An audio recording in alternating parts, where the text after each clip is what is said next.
মোৰ মনত ভেদ-ভাৱ নাই অ আল্লাহ, মোৰ মনত ভেদ-ভাৱ নাই অ আল্লাহ। হিন্দু কি মুছলমান একে আল্লাহৰ ফৰমান, মোৰ মনত একে কিবা।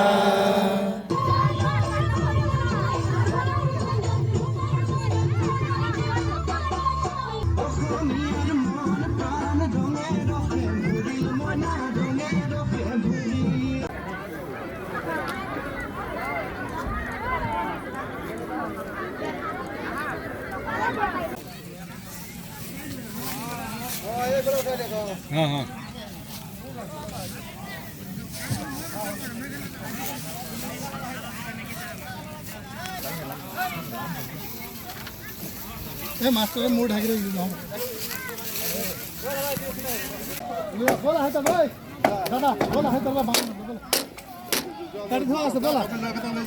আজি ভোগালী বিহুৰ দিনটোত মই সকলোকে ভোগালী বিহুৰ শুভেচ্ছা জ্ঞাপন কৰিছোঁ, ওলগ যাচিছোঁ।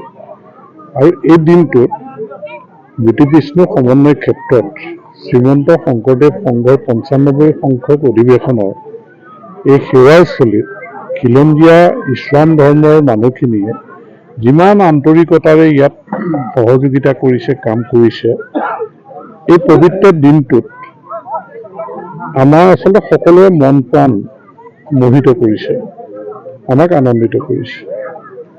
এইটোৱে লাগে, আজি গুৰুজনাই ধৰ্ম প্ৰচাৰৰ জৰিয়তে গোটেই জাতিটোক একত্ৰিত কৰি ইয়াত বসবাস কৰা সকলো জাতি জনগোষ্ঠী সম্প্ৰদায়ৰ মানুহক একত্ৰিত কৰি বৰ অসমখন যি গঢ়ি থৈ গৈছে, পাহাৰ ভৈয়াম জনজাতি উপজাতি যে সকলোকে লৈ পেলাই, গতিকে ইয়াৰে এটা মেছেজ আজি জ্যোতি বিষ্ণু সমন্বয় ক্ষেত্ৰৰ পৰা গৈছে।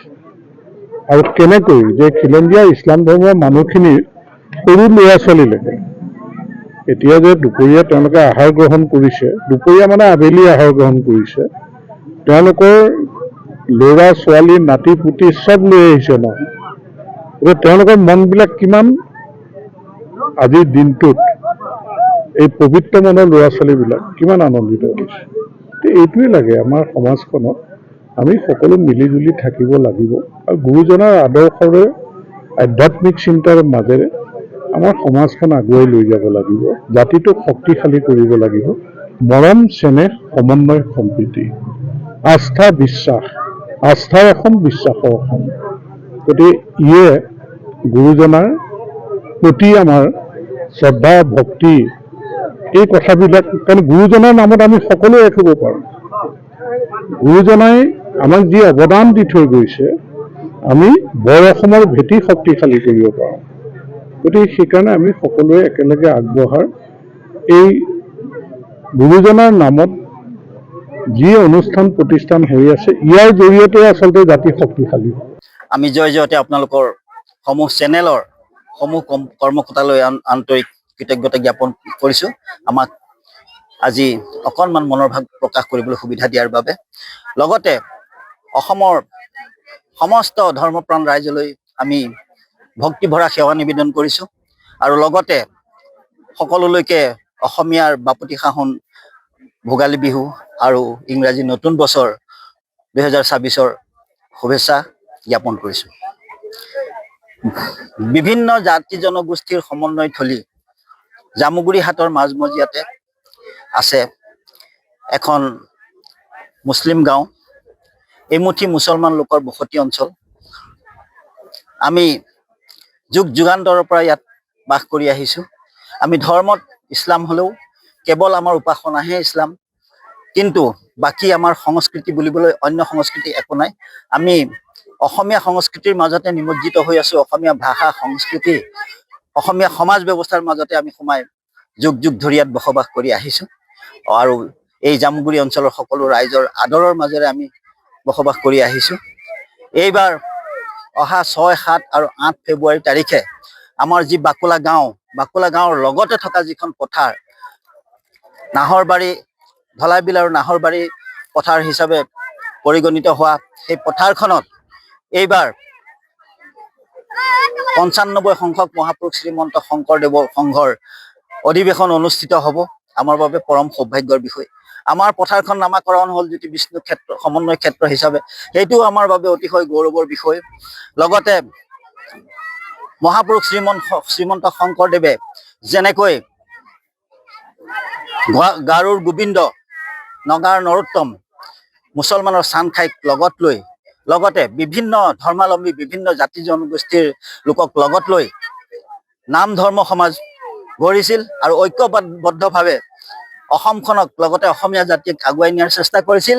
সেই আদৰ্শৰেই এইবাৰ অভ্যৰ্থনা সমিতিয়ে ইয়াত থকা এই অঞ্চলত থকা সকলো হিন্দু, মুছলমান, শিখ, খ্ৰীষ্টিয়ান, বৌদ্ধ সকলো জাতি জনগোষ্ঠীৰ সকলো ধৰ্মৰ লোকক লগত লৈ এই অধিৱেশন অনুষ্ঠিত কৰাৰ সিদ্ধান্ত গ্ৰহণ কৰিছে।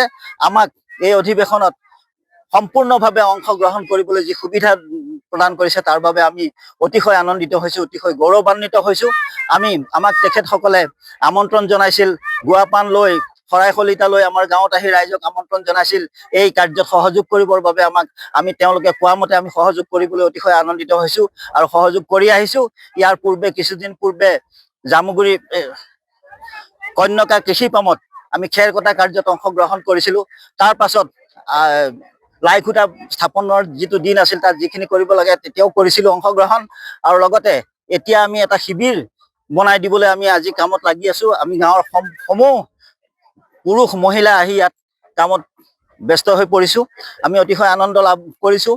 ইয়াৰ পাছত আমাৰ গাঁৱৰ ৰাইজ অতিশয় দুখীয়া হ'লেও, হাজিৰা কৰি খোৱা সৰহ সংখ্যক লোক হাজিৰা কৰি খোৱা মানুহ হ'লেও আমি সাধ্যানুসাৰে এটি অৰ্থ সাহায্যও আমি এই সংঘৰ অধিৱেশনলৈ আগবঢ়োৱাৰ আমি চেষ্টা চলাই আছোঁ আৰু আমি বাট চাই আছোঁ অহা 6, 7, 8 ফেব্ৰুৱাৰীত আমি কেনেকৈ দূৰ দূৰণিৰ অতিথিসকলক ইয়াত শুশ্ৰূষা কৰিব পাৰোঁ আৰু শান্তিপূৰ্ণভাৱে শৃংখলাবদ্ধভাৱে এই আমাৰ অঞ্চলৰ এই অধিৱেশনখন কেনেকৈ সমাপন হয় তাৰ চেষ্টাত আমি সদায় ব্যস্ত হৈ আছোঁ। আৰু লগতে দূৰ দূৰণিৰ অতিথিসকল আহি আমাৰ গাঁৱত পদধূলা থৈ আমাৰ গাঁওখন পবিত্ৰ কৰিব, সেই এটা আমাৰ বাবে অতি সৌভাগ্যৰ বিষয়। গতিকে এইখিনিকে কৈ মই আজিৰ এই আমাৰ যি শিবিৰ নিৰ্মাণ কাৰ্য এই কাৰ্যত অংশগ্ৰহণৰ বিষয়ে ইমানকে কৈ মই মোৰ বক্তব্যৰ অন্ত পেলাইছোঁ।